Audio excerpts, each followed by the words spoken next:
own physical and mental preoccupation to relax even when he has the chance. Someone has said, what would be the best proof that there is no psychic stress in the individual?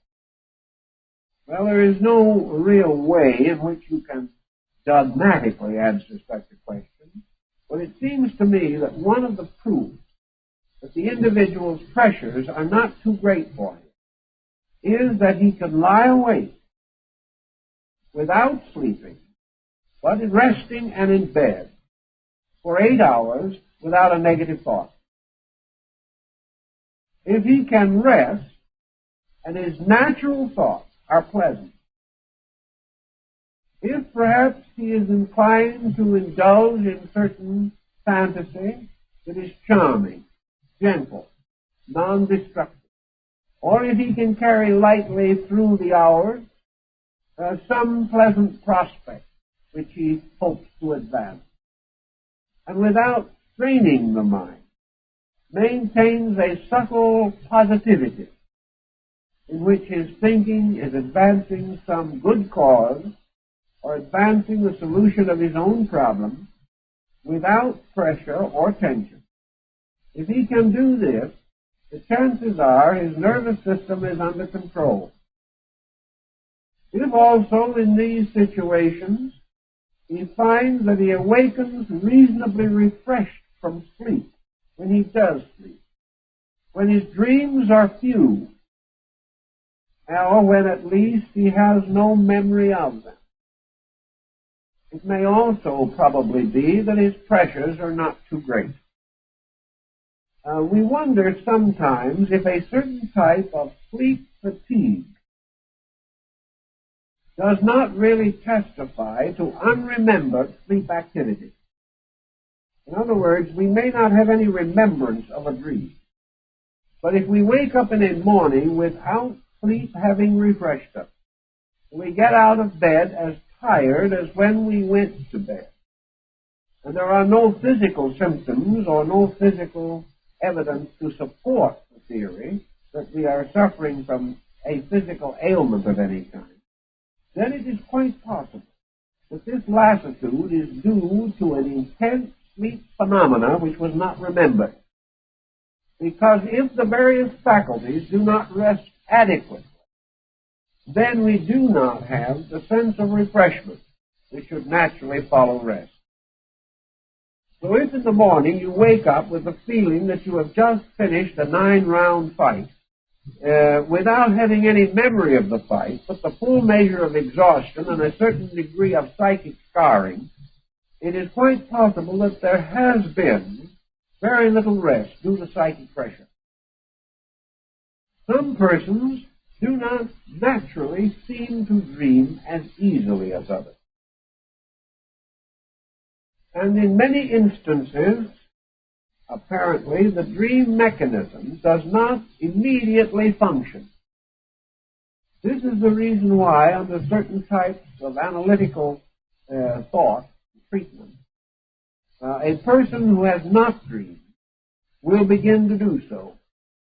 And having begun to stir the subconscious by analysis or by investigation, it suddenly becomes increasingly active and apparently aware that it will now be regarded, begins to produce phenomena. In dreaming, generally speaking, dreams divide into several different types. And our own ability to recognize the nature of the dream appears to be innate. And even in the presence of some dream or sleep experiences, we have the awareness that we are asleep. In other cases, this awareness is lacking. The most important and vital dreams that come to the individual do not come in the period of greatest sleep or sleep maximum. Thus, dreams are not as likely to arise in the first 4 hours of sleep as they are toward morning or toward the time of wakening. A psychic dream maxima seems to be established an hour or two before the normal waking time. And as dreams frequently cause the individual to awaken, it seems as though man passes through a period in sleep, which is highly significant. The intensity or soundness of sleep gradually decreases. Normally the person sleeps the most completely and heavily immediately after going to sleep. Gradually, over a period of hours, the sleep intensity diminishes, so that under normal conditions, the awakening is more gradual than the process of going to sleep. Not long prior to the point in which objectivity is restored by awakening, the sleeper passes into a condition between sleeping and waking which may be likened very much to the trance. He is not awake, but he is not fully and completely asleep. It is at this time that dreams, visions, premonitions are most vivid and most frequent. In these times, the individual frequently has a sense of being awake, though still asleep, and experiences a combination of pressure. He is partly aware objectively, therefore is able to contribute to the acceptance of the dream itself. He is partly subject, and his condition may be likened to a deep meditation or to a period of intensive concentration or contemplative discipline. I would assume from what we are able to learn nowadays that your prodromic dream, or your dream which has to do with the condition of the individual in some stressful situation, must usually break through at this time. Therefore, the important dream comes not in the soundness of sleep, but in the bridging of the sleep-waking state. Because after all, the pressureful dream seeks to be remembered. There is the desire that it should be recorded. Nature wants us to know that dream when we wake up. If we are unaware of the dream, it cannot serve us objectively. It cannot be an intercession from our own inner nature if we are not aware of it. So the problem of the dream, bringing with it awareness of its own meaning or purpose, is met by nature providing a peculiar relationship of sleeping and waking to serve as the medium for this dream. Now, the dream itself very often bears some more or less direct relationship to the problem involved, or to the question asked, or to the need which is present. This is not always, however, directly evident. The dream may be a moving dream, a from now forward, or from now upward, or from now downward.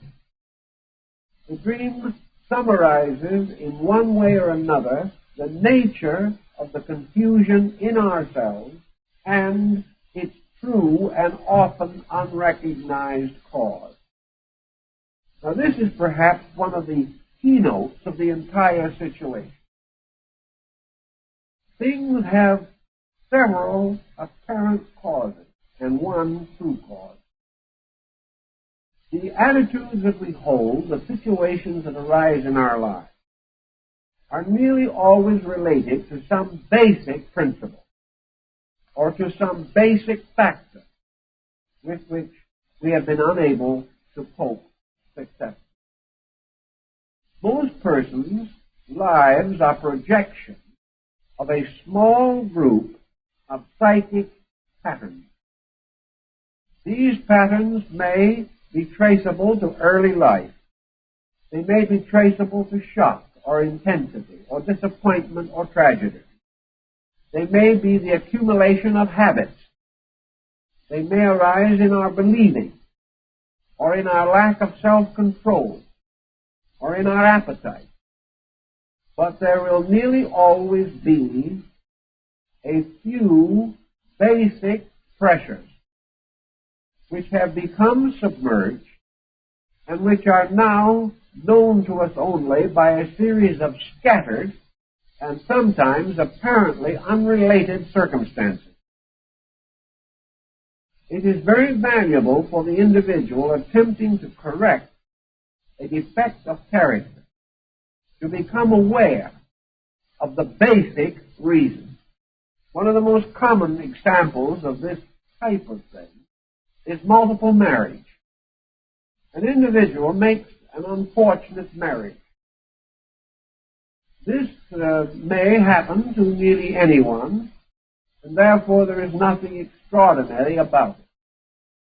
But after getting out of this difficulty, he makes another similar unfortunate marriage, and may have 3 or 4 such marriages during a lifetime, all essentially unfortunate, all some way related together. The person will always have an obvious reason. The other individual was either undesirable or misunderstood or had temperamental peculiarities resulting in incompatibility. But where a pattern continues over a series of similar instances, there is almost always a psychic cause somewhere in the consciousness of the individual himself, or certain business procedures which cause a person to be in difficulties most of the time. And not long ago I received a letter from a man who has had a series of business difficulties. He says he tries very hard, he builds a good business, things apparently go very well, and then at the critical moment, he suddenly loses complete interest in his work. It is work which he likes to do, or thought he did. It is work in which he is reasonably successful. But all of a sudden, the job isn't interesting anymore. About this time, of course, a competitor takes over. Someone else moves into the position, and the person's own indifference causes him to lose his area of financial security. This has happened a dozen times. It has resulted in a broken home. It has added continuously and constantly to the difficulty of this person, who has become radically disturbed and who has even reached the point of contemplating suicide. There seems to be no way out of this recurrent difficulty. Now, things of this nature cannot be considered merely as separate things. Where you have any basic temperamental intensity which is causing trouble, there may be a number of excuses, but there has to be a reason. There has to be a true cause. The chronic worrier, the individual by nature critical, the born autocrat, the person lacking adequate ambitional motive, the person without stability, or the individual utterly and impossibly stubborn. These characteristics rise from something. And as long as they remain uncorrected, the characteristics will result in difficulty. The general thought used to be that if you have a bad disposition, get over it. Now, this is still, to a measure, good advice, but it has its limitations. If the cause of the trouble is more general and deeper than the dispositional peculiarity, and we merely inhibit the peculiarity by imposing will upon it, we will simply cause the major difficulty to break out elsewhere. Thus, the individual who fought desperately to overcome a bad temper finally was able to control the temper, but he became an alcoholic in the process. The problem was never solved.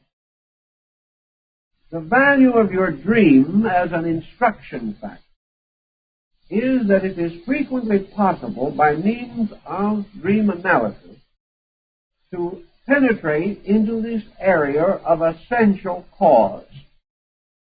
We find it possible to reach symbolically into the thing itself, that which is properly and eternally to blame, the thing that is real. For example, a very timid man who had never had very much success in making up his mind, whose intellectual achievements were rather good, but whose economic status was always hazarded by lack of personality drive. He simply could not advance his own cause. He suffered from a terrible inferiority complex. And this led him to underestimate and undervalue himself and to be a considerable disappointment to those around him who had very little success in trying to transform him into a more positive and integrated person. He did not dream a great deal, in fact, very seldom. But under a process of analysis, he had a very interesting dream. And this dream was nothing more nor less than the dream of Jack and the Beanstalk. Now, for him, this might seem to be little more help than his previous unawareness of the situation. But the story of Jack and the Beanstalk has considerable psychological integration. And as the dream proceeded, this Jack, seeing himself in the dream, found in the fact that he had to conceal himself in the house of the ogre, who came in rumbling and grumbling and shouting, and terrified the dreamer almost out of his wits.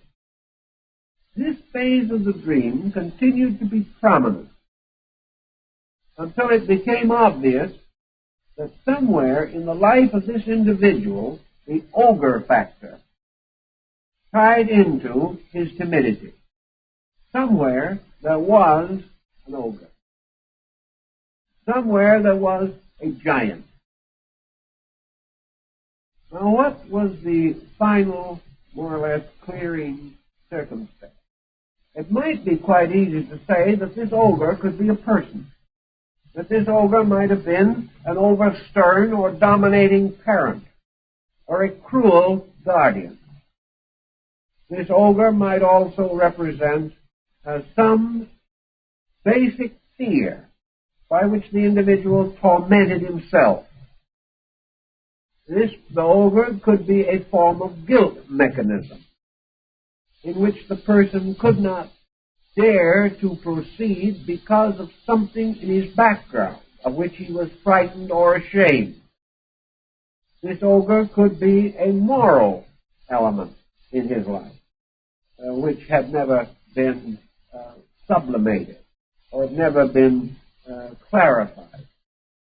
But in this particular instance, the ogre represented a rather neutral thing in comparison to the intensity of the pattern. This person was an adopted person. And before adoption, he had remained for several years in a public institution. The public institution was the ogre. This public institution carried with it certain factors. First of all, as far as he was able to learn, he was illegitimate. He had been left in this institution, deserted by his parents. The institution itself had not been especially cruel to him. He had only been one of many unfortunate children who had to be cared for, but about whose inner life very little was thought. Finally, adoption brought a certain fulfillment of a better way of life, but the institution and the circumstances became this gigantic shadow, this shadow of a forlornness in the beginning of life, this shadow of the world first experienced as a strangely heartless thing. Not cruel, but simply without heart. And combined to that, the fact that society had gradually revealed to him the fact that he himself was probably nameless, had been deserted and unwanted. As a result of this, the world gradually became the extension of the orphanage. And everything in the world that happened to him became an extension of this cruel message that had reached him in early life, that stamped him with a peculiar mark of being a para or an outcast. To make the matters a little more complicated, this man, in his self-pride, trying to fight this thing inside of himself, had completely submerged it. He had told no one. It was only after analysis began that he even admitted that he had ever been in an orphan. And it was only after a long period of work with a counselor that he finally, almost tearfully, revealed his illegitimacy. These factors all combined together with the sensitivity of his own nature to produce this ogre kind of dream. Somewhere he had read the story. Somehow he knew it. He related both the relevant and the irrelevant parts. He went through the early part of the dream, but without any particular emotional involvement. He climbed up the beanstalk. He did all these things. But when he came into the house where the ogre was, he became completely paralyzed with fear. Fear that the world would know this awful secret that he had carried throughout his life. Fear that the world would hurt him again. Fears that somebody new would hunt him out and finally expose him. It was all a very sad, almost ridiculous situation. Yet it had eaten deeply into the life of an individual. And this sense of inadequate origin had prevented him from ever achieving anything beyond that origin. He felt himself as one born to slavery, born to a lower way of life, born to humility and humiliation. After a considerable degree of counseling, the ogre dream finally was overcome.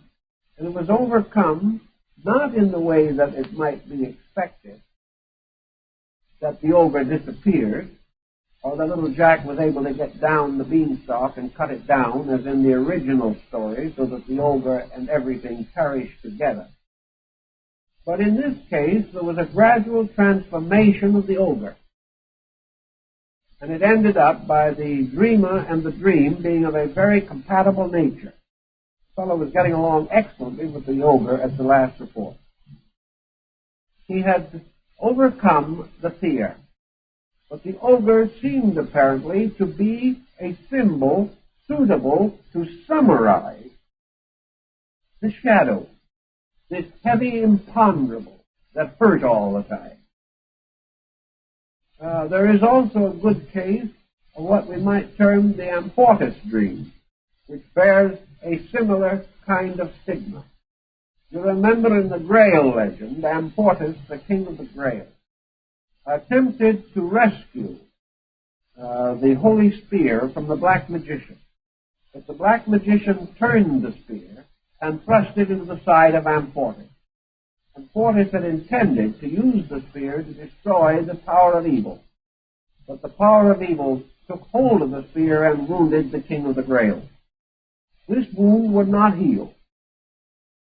And the dream of the amphotis nature is usually the dream of some kind of a sickness or a deformity or an ill that will not get well. It is sometimes one of the commonest forms of it is the eternal toothache. There are cases where an individual has dreamt month after month of having this toothache. Nothing could be done about it. Dentists and everyone tried, but the toothache continued. It could not be cured. Other individuals are crippled at sensing deformity in a dream, a deformity which by its very nature will not get well. Thus, this amphotis type of dream, the dream of the wound that will not mend, seemingly is related to a certain kind of psychological problem to which the person has associated an inevitability. He has decreed that this condition shall not and will not change. Now, this conscious decreeing of this usually involves some kind of loyalty. It represents a person sometimes obligated, either by circumstances or self-obligation, to a way of life or to a situation which gradually becomes unendurable. Sometimes it is this old story of matter of principle, the dream that will not get well, has also been associated with a kind of loss from which the person never expects to be able to recover. A man in his early 60s, unwise or unreasonable investment, lost most of his world holdings. This resulted in a dream relating to not getting well. The man consciously believed that he was too old to recoup his fortune, that therefore he was now in a hopeless condition of financial sickness. He was sick with an incurable ailment. And wherever the ailment is incurable, it is involved in the idea that the individual cannot correct the prevailing condition. There are cases also in which, for example, a religion preventing divorce, two persons living together who are unable to attain any degree of compatibility. Either one of those persons, and even both, may develop this dream of not getting well, of things continuing and going on. A criminal who has been convicted of a major crime and has served his sentence returns to society but has this sentence hanging over his head. As a result of that, he is never able to feel sure that his social condition will be any value to him. He is always afraid that his record will catch up with him. This very often results again in this not getting well dream. He doesn't dare to become too much associated with anything, for fear that his old crime will destroy any new relationships or values which he may build. He may also, with this type of dream, be one who has tried to conceal his older record. Usually it is the concealment factor which results in the pressure that disturbs the life. This pressure disturbing the life of the individual, this dream of not getting well, very often means a very spotty and unfortunate career, the type of life that may end on Main Street, the type of individual whose incentives have perished, and who has no sense of being able to restore his own nature. Now, this dream is instructive It is not merely there to tell him that he cannot get well. It is there to point out to him that his condition is due to this factor, is due to this pattern. Sometimes, the moment the dream is presented and analyzed, the whole mystery is solved. The subject immediately realizes that this is his dilemma. It is then necessary to point out that his condition is not due to the fact that he cannot get well, but the fact that he has no libido in this area. That psychologically he has drained off his resources and has no energy with which to energize any activity. The energy is all flowing away from him in the blood of his wound.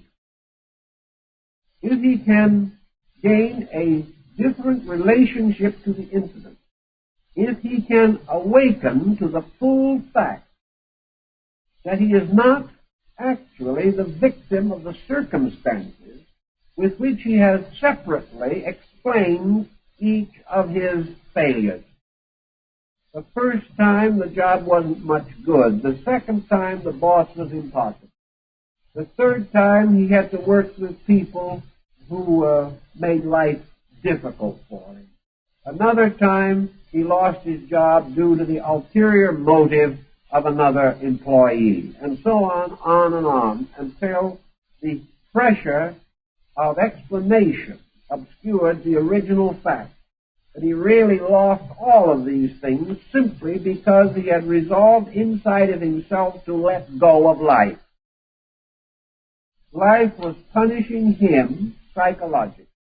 Therefore, it was his duty to punish life.